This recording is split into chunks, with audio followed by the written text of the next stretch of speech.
நடப்பது எல்லாம் நன்மைக்கே, நன்மையாய் நடந்த எல்லாவற்றுக்கும் நாம் பிரபஞ்சத்துக்கு நன்றி சொல்வோம்.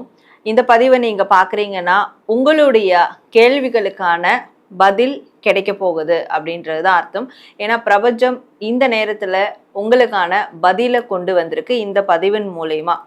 ஸோ அந்த பதில்கள் என்ன, அது எப்படி நம்ம பார்க்க போறோம் அப்படின்றதெல்லாம் நான் இப்போ உங்களுக்கு சொல்றேன். பிஃபோர் தட், நான் உங்கள் Sara, the empress of tarot and spiritual healer. உங்க எல்லா ராசிக்கும், நீங்க எல்லாரும் ஒரு ஒரு ராசியில இருப்பீங்க. அப்போ ஒரு ஒரு ராசிக்கும் தனித்தனியா உங்க மனசுல கேள்விகள் 1000 இருக்கும். ஆனா முக்கிய விஷயங்களுக்கான கேள்விகள் பார்க்கும்போது அது ஒரு 5 கேட்டகரியா நம்ம எப்பவுமே பிரிச்சுக்கலாம்.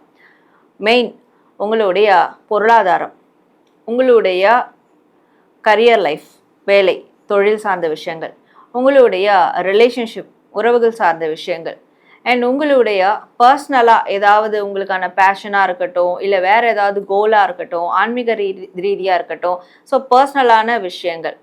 அது மட்டும் இல்லாமல் நீங்கள் ஸ்டூடெண்ட்ஸாக இருந்தாலும் சரி, நிறைய பேர் வேலை பார்த்துக்கிட்டே படிச்சுக்கிட்டு இருப்பீங்க, அப்படி இருந்தாலும் சரி, இல்லை உங்களுடைய குழந்தைகளுக்கான கல்வி சார்ந்த விஷயமா இருக்கட்டும். இந்த 5 கேட்டகரிஸ் தான். இதை பேஸ் பண்ணி தான் நம்மளோட வாழ்க்கை எப்பவுமே மூவ் ஆகிட்டே இருக்கும் இல்லையா? அப்போது அந்த 5 கேட்டகரியில் உங்களுக்கு என்ன மாதிரியான கேள்விகள் இருந்தாலும் அந்த ஒரு கேள்விகளுக்கான பதில் ஆமாவா இல்லையா, எஸ் ஆர் நோ, இதை தான் நம்ம பார்க்க போகிறோம். இப்போ பொருளாதாரம் சார்ந்து ஒருத்தவங்களுக்கும் ஒரு விதமான கேள்விகள் இருக்கும்.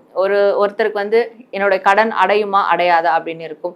இன்னொருத்தருக்கு எனக்கு கடன் கிடைக்குமா கிடைக்காதா அப்படின்னு இருக்கும். இன்னொருத்தருக்கு எனக்கு நான் எதிர்பார்க்குற அந்த பணம் வருமா வராதா அப்படின்னு இருக்கும். அப்போ ஒருத்தருக்கும் ஒரு விதமான கேள்விகள் அந்த பொருளாதாரம் சார்ந்த விஷயங்கள்லேயே இருக்கும் இல்லையா?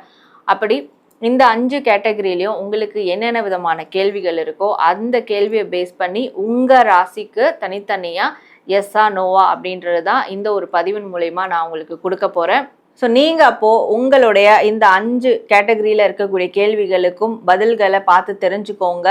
ஸோ அதை தெரிஞ்சுக்கிட்டு நீங்கள் யூனிவர்ஸ்க்கு நன்றி சொல்லும் விதமாக கமெண்ட் செக்ஷனில் நன்றி பிரபஞ்சம் அப்படின்னு டைப் பண்ணி உங்களுடைய வேண்டுதல்கள், கோரிக்கைகள் எதுவாக இருந்தாலும் தாராளமாக பதிவிடலாம். ஏதாவது ஒரு கண்கள் மூலயமா பிரபஞ்சம் உங்களுக்கு உங்களுடைய கோரிக்கைகளை நிச்சயமாக நிறைவேற்றும்.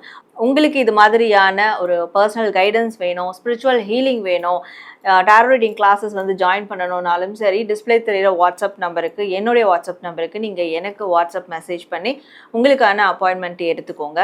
ஓகே, இப்போ நம்ம உங்களோட ராசிக்கான அந்த 5 கேள்விகளுக்கான பதில்கள் என்ன அப்படின்றத நம்ம பார்க்க ஆரம்பிச்சிடலாம்.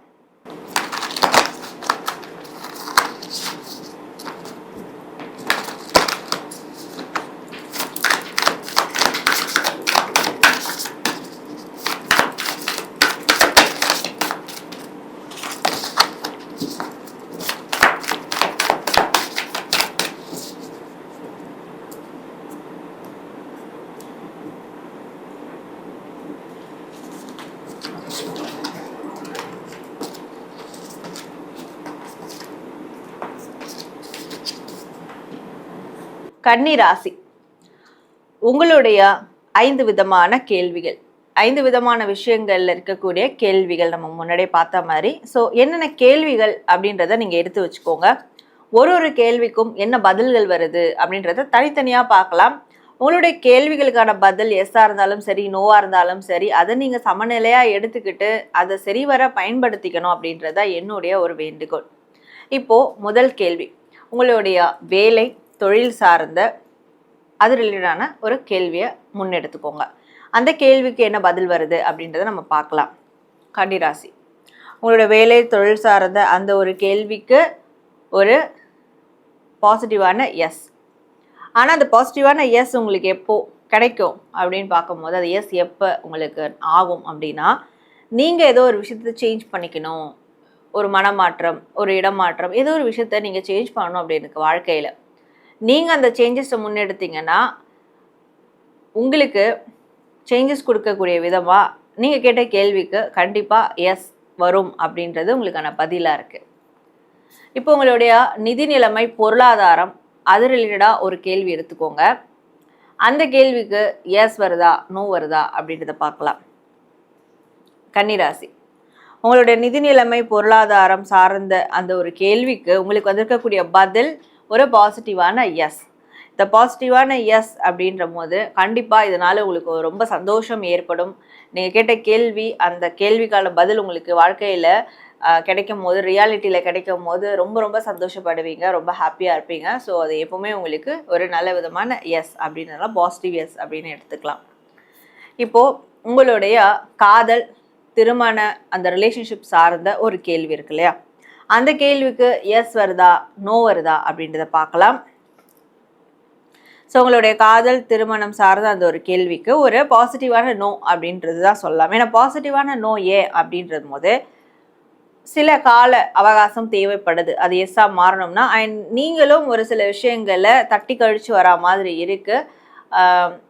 நாளைக்கு பார்த்துக்கலாம், இதுதானே அப்புறம் பார்த்துக்கலாம் அப்படின்ற மாதிரி இருக்குது. ஸோ ஏதோ ஒரு வெயிட்டிங் விஷயம் இருக்குது, வெயிட் பண்ணக்கூடிய விஷயம் இருக்குது, காலம் தாழ்த்தி நடத்தக்கூடிய விஷயம் இருக்குது. அதனால தான் ஒரு நோவாக வருது. ஆனாலும் அது ஏன் பாசிட்டிவான நோ அப்படின்னும் போது அப்போது அது பர்மனெண்ட் கிடையாது.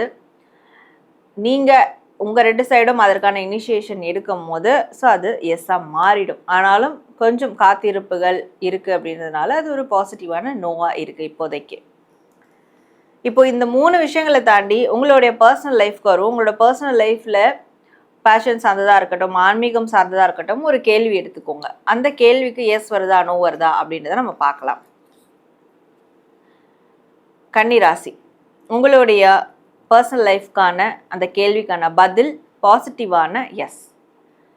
ஸோ அந்த பாசிட்டிவான எஸ் அப்படின்ற போது ரொம்ப உற்சாகமாக இருப்பீங்க, ரொம்ப சந்தோஷமாக இருப்பீங்க, நினச்சதை விட ஸ்பீட் அண்ட் ஆக்டிவாக எல்லாமே நடக்கும், சந்தோஷம் ரெட்டிப்பாக இருக்கும். ஸோ அப்படியான ஒரு எஸ் தான் உங்களுக்கு வர இருக்குன்றதுனால இது ரொம்ப பாசிட்டிவான ஒரு எஸ். இப்போ கன்னி ராசியில் இருக்கக்கூடிய ஸ்டூடெண்ட்ஸாக இருக்கட்டும், வேலை பார்த்துட்டே படிக்கிறவங்களா இருக்கட்டும், இல்லை உங்களுடைய குழந்தைகள் படிப்பு சார்ந்த விஷயமா இருக்கட்டும், அதற்கு ஒரு கேள்வி, அந்த கேள்விக்கு எஸ்ஸா நோவா அப்படின்றத பார்க்கலாம். கண்டிப்பாக எஸ், பாசிட்டிவான எஸ். பட் அது ஸ்டார்டிங் லெவல் ஆஃப் எஸ் அப்படின்னு சொல்லலாம். ஃபஸ்ட்டு அது எஸ் வந்துடும் உங்களுக்கு. ஆனால் அதற்கு மேற்கொண்டு உங்களோட திறமையை பேஸ் பண்ணி நீங்கள் அதை டெவலப் பண்ணிக்கணுன்றதுனால ஒரு பாசிட்டிவான இனிஷியல் ஸ்டேஜ் ஆஃப் எஸ் அப்படின்றது சொல்லலாம். ஸோ கன்னிராசி, இப்போ உங்களுக்கு ஓவராலாக 5 கேள்விகளுக்கான பதில் என்ன வந்திருக்கு அப்படின்ற போது உங்களுடைய வேலை, தொழில் சார்ந்த அந்த ஒரு கேள்விக்கு ஒரு பாசிட்டிவான எஸ். உங்களுடைய நிதி நிலைமை, பொருளாதாரம் சார்ந்த அந்த ஒரு கேள்விக்கு பாசிட்டிவான எஸ். உங்களுடைய காதல், திருமணம் சார்ந்த அந்த ஒரு கேள்விக்கு பாசிட்டிவான நோ. உங்களுடைய பர்சனல் லைஃப் சார்ந்த அந்த ஒரு கேள்விக்கு பாசிட்டிவான எஸ். உங்களுடைய படிப்பு சார்ந்த அந்த ஒரு கேள்விக்கு பாசிட்டிவான initial stage of S. So இப்போ இந்த 5 கேள்விகளுக்கும் வந்திருக்கக்கூடிய பதில்கள் நீங்கள் பார்த்துருக்கீங்க. இதை நீங்கள் சரிவர பயன்படுத்தி உங்களுடைய வாழ்க்கையில் டெவலப் ஆக என்னுடைய வாழ்த்துக்கள். நேயர்களே, உங்கள் ராசிக்கான உங்கள் மனதில் இருக்கக்கூடிய 5 விதமான கேட்டகரி, 5 விதமான விஷயங்களுக்கான கேள்விகளுக்கான பதில்கள் என்ன அப்படின்றத பார்த்து தெரிஞ்சுக்கிட்டீங்க. கண்டிப்பாக இது உங்களுக்கு ரொம்ப பயனுள்ளதாக இருக்கும் அண்ட் ஃபுல்ஃபில்லாக இருக்கும் நான் நம்புகிறேன். எஸ் வந்ததுனாலும் சந்தோஷப்பட்டுக்கோங்க, நோ வந்ததுனாலும் ஓகே நல்லதுக்காக தான் அப்படின்னு நினச்சிக்கோங்க. அதுக்காக நீங்கள் வெக்ஸ் ஆக தேவையில்லை. ஸோ இதே மாதிரி வேறு என்ன பதிவு உங்களுக்கு வேணும் அப்படின்னாலும் கண்டிப்பாக கமெண்ட் செக்ஷனில் நீங்கள் தாராளமாக என்கிட்ட கேட்கலாம். அண்ட் உங்களுக்கு பர்சனல் கைடன்ஸ், டவுட்ஸ் இருந்தாலும் என்னோடய வாட்ஸ்அப் நம்பருக்கு நீங்கள் மெசேஜ் பண்ணலாம். அண்ட் அது மட்டும் இல்லாமல் கமெண்ட் செக்ஷனில் நன்றி பிரபஞ்சம் அப்படின்னு டைப் பண்ணி உங்களோட வேண்டுதல்களை, ஃபீட்பேக்கை கண்டிப்பாக கமெண்ட் பண்ணுங்கள். And like, share and subscribe பண்ணிக்கோங்க. நான் உங்களை அடுத்து இன்னொரு பதிவோடு மீட் பண்ணுறேன். நன்றி, வணக்கம்.